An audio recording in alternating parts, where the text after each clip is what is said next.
Cues expert में आप सभी का स्वागत है। यह अम्ल, क्षार और लवण सीरीज का भाग 2 है। इसमें कुल प्रश्नों की संख्या 25 है। इससे पहले वाला भाग में भी 25 प्रश्न आपको करवा दिया गया है, तो उस वीडियो को जाकर ज़रूर देखें। यह जितने भी सारे प्रश्न करवाए जा रहे हैं सेट में, वो सब एनसीईआरटी पर आधारित है। तो वीडियो को पूरा देखें और आते हैं अपने पहले प्रश्न पर। पहला प्रश्न है, दूध में कौन सा अम्ल होता है? देखिए, दूध का बात किया जाए तो आप एक वर्ड याद रखो, लैक्टो। ये आपको दूध से संबंधित जितने प्रश्न हैं उसके आगे ये लैक्टो लगा हुआ मिलेगा। जैसे दूध में कौन सा अम्ल है, तो लैक्टिक अम्ल है। लैक्टोमीटर से दूध की क्वालिटी चेक किया जाता है। लैक्टोबैसिलस से दूध से दही बनता है। तो इन लैक्टो आप याद कर लो, बस दूध का लगभग प्रॉब्लम ठीक हो जाएगा। अगला प्रश्न है, कौन सा पदार्थ अम्लीय वर्षा में शामिल होता है? तो अम्लीय वर्षा में जो है सल्फर डाइऑक्साइड यानी SO2 शामिल होता है। इसलिए ऑप्शन नंबर 2 यानी बी इसका सही जवाब है। अगला प्रश्न है, pH पैमाने पर अम्ल का मान है। तो देखिए, pH पैमाना जो है ये 0 से चलता है, 7 है और ये 14 तक चलता है। तो 0 से 7 के बीच में जो है ये अम्ल है। 7 से 14 के बीच में क्षार है। ये 7 पर जो है ये उदासीन है। अम्ल और क्षार को मिलाइएगा तो लवण प्राप्त होगा। तो इसलिए इसका आंसर जो होगा वो अम्ल के बारे में पूछा है तो 7 से कम है। अगला प्रश्न है, अम्ल और क्षार के बीच की प्रतिक्रिया को क्या कहते हैं? तो अम्ल और क्षार के बीच की जो प्रतिक्रिया है उसे न्यूट्रलाइजेशन कहते हैं। न्यूट्रलाइजेशन यानी ऑप्शन नंबर ए इसका सही जवाब है। अगला प्रश्न है, कौन सा पदार्थ घरेलू क्लीनर में आमतौर पर उपयोग किया जाता है? तो घरेलू क्लीनर में अमोनिया का उपयोग किया जाता है। इसलिए ऑप्शन नंबर ए इसका सही जवाब है। अगला प्रश्न है, नमक किससे बनता है? तो नमक जो है लवण है, यानी कि NaCl है।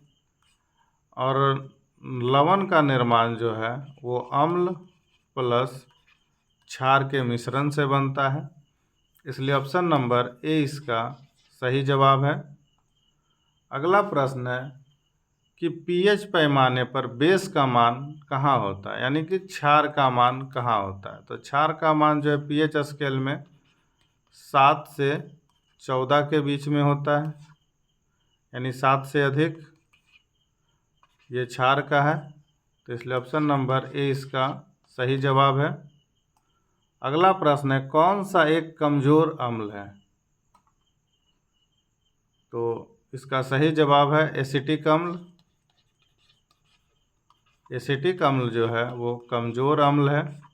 ये प्रबल और दुर्बल करके क्लास 10th में पढ़ना है। प्रबल और दुर्बल, प्रबल अम्ल कौन है, दुर्बल अम्ल कौन है, इसी में एक कमजोर को दुर्बल कहा गया है। तो ये एसिटिक अम्ल है, यानी कि ऑप्शन नंबर बी है। अगला प्रश्न है, सल्फ्यूरिक अम्ल का उपयोग कहाँ होता है? तो सल्फ्यूरिक अम्ल का अभी मुख्य उपयोग जो है वो बैटरी में किया जाता है। बैटरी में H2SO4 सल्फ्यूरिक अम्ल का सूत्र है। इसलिए ऑप्शन नंबर ए इसका सही जवाब है। अगला प्रश्न है, ताजे दूध का pH मान कितना होता है? तो ताजे दूध का जो pH मान है वो 6 होता है। इसलिए ऑप्शन नंबर ए इसका सही जवाब है। अगला प्रश्न है, बेकिंग सोडा का रासायनिक नाम क्या है?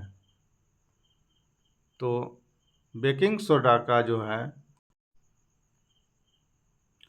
बेकिंग सोडा का जो रासायनिक नाम है वो है सोडियम बाइकार्बोनेट, सोडियम बाइकार्बोनेट यानी NaHCO3। तो जिसमें ये बेकिंग सोडा में क्या है, एक दो प्रश्न यहाँ से पूछता है, एक बेकिंग सोडा और एक पूछता है धोबिया सोडा। तो धोबिया मतलब कपड़ा धोने के लिए उसको हाइड्रोजन की ज़रूरत पड़ती है यानी जल की। तो इस वाला में, धोबिया वाला में क्या होता है, Na2CO3 हो जाता है। इसमें हाइड्रोजन कम पड़ जाता है, यानी जहाँ धोने का बात करेगा वहाँ ये हाइड्रोजन को नहीं लगाइएगा, और बेकिंग सोडा में क्या है, NaHCO3 लगाइएगा। तो इसलिए इसका आंसर जो हो जाएगा, इसका आंसर हो जाएगा ऑप्शन नंबर ए हो जाएगा, सोडियम बाइकार्बोनेट। अगला प्रश्न है, कोई क्षार जल में घुलने पर क्या उत्पन्न करता है। तो क्षार जब जल में घुलता है तो OH माइनस आयन का निर्माण करता है, इसलिए ऑप्शन नंबर ए इसका सही जवाब है। अगला प्रश्न है, निम्नलिखित में से कौन सा एक हाइड्रोक्लोरिक अम्ल है, HCl। तो इसका सही जवाब है क्या है, पेट में गैस्ट्रिक जूस, चाय, गहनों की सफाई और दांतों की सफाई। तो हमारे पेट में जो बनता है गैस्ट्रिक, यानी कि शरीर के अंदर ये पाया जाता है हम लोग, वो HCl होता है। तो इसका आंसर जो होगा ए होगा। चाय में टैनिक अम्ल पाया जाता है। ऑप्शन नंबर ए इसका सही जवाब है। अगला प्रश्न है, कौन सा अम्ल मिट्टी की अम्लता को कम करने के लिए उपयोग किया जाता है। तो मिट्टी की अम्लता को कम करने के लिए चूना यानी कि कैल्शियम हाइड्रोक्साइड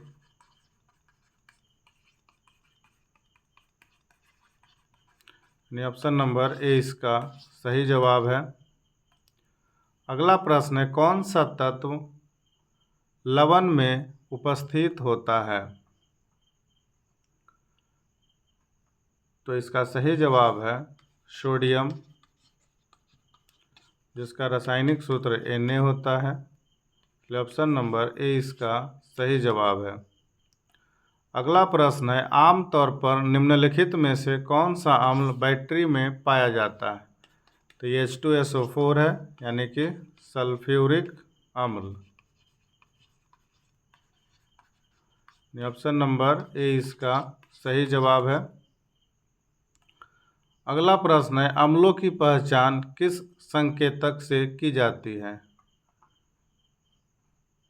तो अम्लों की पहचान जो है वो लिटमस पेपर से किया जाता है। अम्ल जैसे कि लाल लिटमस को नीला कर देता है, क्षार जो है नीला लिटमस को लाल कर देता है। तो इसका आंसर जो होगा ए होगा। अगला प्रश्न है, अम्लीय वर्षा का pH मान कितना होता है। तो अम्लीय वर्षा का pH मान 5.6 से कम होता है, इसलिए ऑप्शन नंबर ए इसका सही जवाब है। अगला प्रश्न है, कौन सा अम्ल पेट में होता है। तो पेट में होता है जो HCl है, यानी हाइड्रोक्लोरिक अम्ल।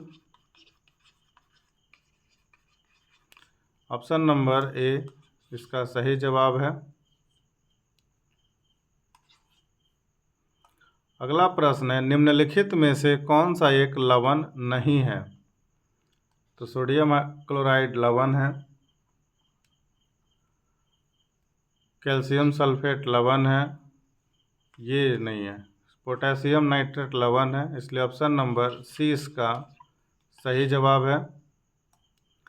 अगला प्रश्न है, कौन सा अम्ल शरीर की ऊर्जा चक्र में महत्वपूर्ण भूमिका निभाता है। तो शरीर के ऊर्जा चक्र में फास्फोरिक अम्ल जो है महत्वपूर्ण भूमिका निभाता है, इसलिए ऑप्शन नंबर डी इसका सही जवाब है। अगला प्रश्न है, सोडियम हाइड्रोक्साइड को अन्य नाम से क्या कहा जाता है? सोडियम हाइड्रोक्साइड NaOH, इसको कास्टिक सोडा के नाम से जाना जाता है, इसलिए ऑप्शन नंबर ए इसका सही जवाब है। अगला प्रश्न है, कौन सा अम्ल सिरके में उपस्थित होता है? तो सिरका में जो है एसिटिक अम्ल उपस्थित होता है, इसलिए ऑप्शन नंबर ए इसका सही जवाब है। अगला प्रश्न है, कौन सा अम्ल कीड़ों के डंक में पाया जाता है? तो कीड़ों के डंक में लगभग में फॉर्मिक अम्ल पाया जाता है, यानी ऑप्शन नंबर डी इसका सही जवाब है। अगला प्रश्न है, निम्नलिखित में से कौन सी क्षारीय प्रतिक्रिया है? तो साबुन का उपयोग जो है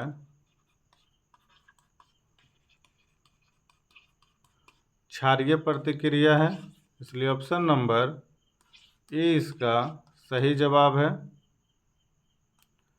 यह था अम्ल से संबंधित, अम्ल, क्षार और लवण से संबंधित महत्वपूर्ण प्रश्न, और इसका ये भाग 2 था।